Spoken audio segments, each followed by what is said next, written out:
Congressman Congressman Rodriguez. This is something that I'd like to recommend to everyone. I don't know if our friends from CICT has read this.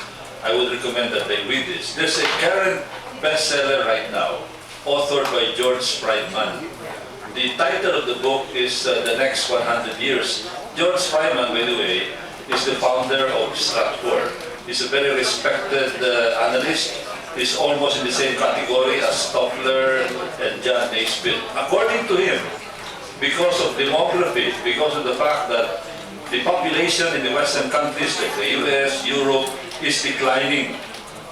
In a matter of just a few years, these countries are going to be begging for immigrants. They'll be begging for manpower.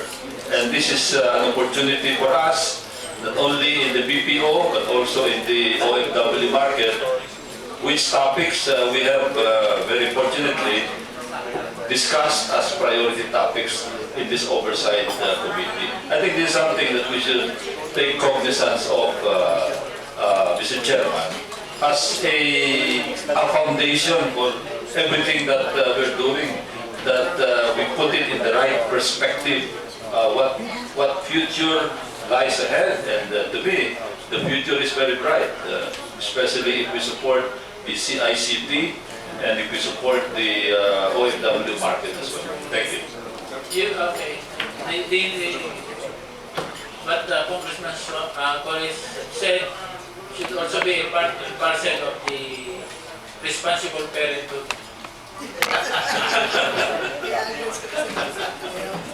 Mr. Chair, Yeah, just you recognize the pro-life venture, Mr. Chair. pro-life.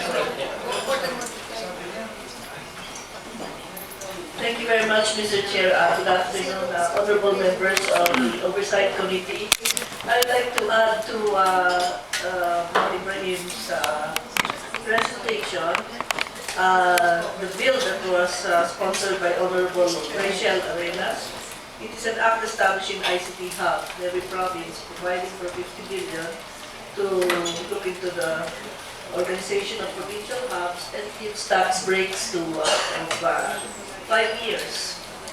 5 years for offshoring and the industry.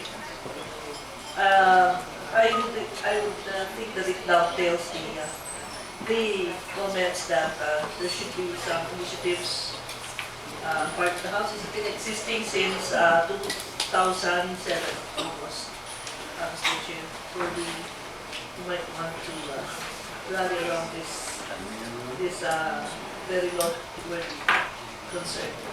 Thank you, Mr. Chair. Mr. Chairperson, I just wanted to go back to my question.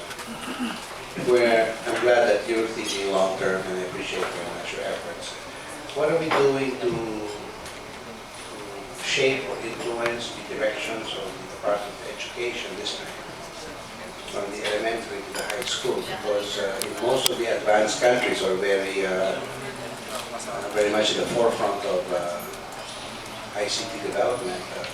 They start as early as kinder, talking of computers and all that. Are we moving to influence this? Yes. Thank you, Congressman Shalsita, for the question. We are actually partnering with the Department of Education. As you've noticed in the announcements of Secretary Lapus, there are programs that are being undertaken hand in hand with them, particularly in the provision of computerization internet connectivity. As our slide is supposed to show, I'm not sure if it's on. You may say that will answer the question. We are providing computer laboratories with internet access for public high schools. We conduct social preparation, capacity building for school teachers, and management training for the SUC. And I proceed with the chair for responses. I'm sorry. We have Going to make a PowerPoint presentation. we are. I was wondering if your computer is cooperating. There, I think. Yes, sir, we have. Can we have the phone? I'll go ahead. So right now, every 360 recipient schools for each year, starting from 2006 to 2007. There it is.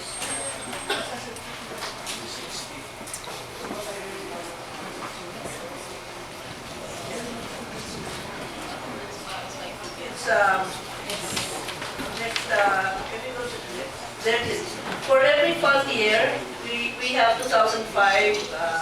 Our target number of recipients 40, and then 320 schools. These are computer laboratories that are being set up in these selected schools. 2007 here, another 320. 2009 is 320. So these are the schools that have been targeted for computerization. They're given computer skills, and these are for the long term being trained for ICT competency.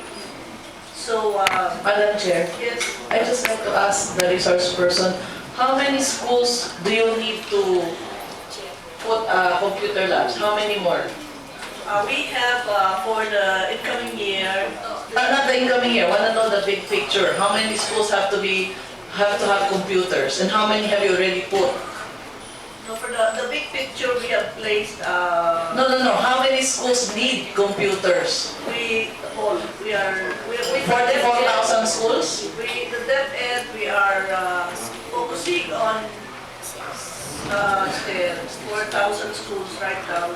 Together with DepEd to computerize, to give computers to. Right now, we're handling a very minute portion. So the 4,000 schools that DepEd has to put computer labs, you're only in charge of how many schools?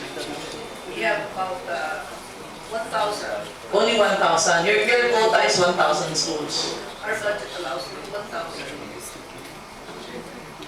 So, at present, you notice that at present, Madam Chairperson, our total number of recipients for 2005 are 40 high schools. The 2006, 295 high schools plus 25 universities and colleges. These are laboratories that are set up, 20 computers per laboratory.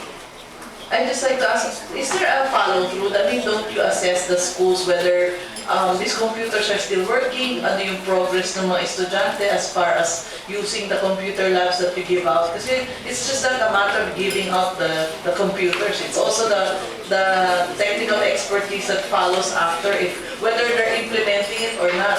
Thank you very much for the question, Madam Congresswoman. This refers to monitoring and evaluation, and we do have a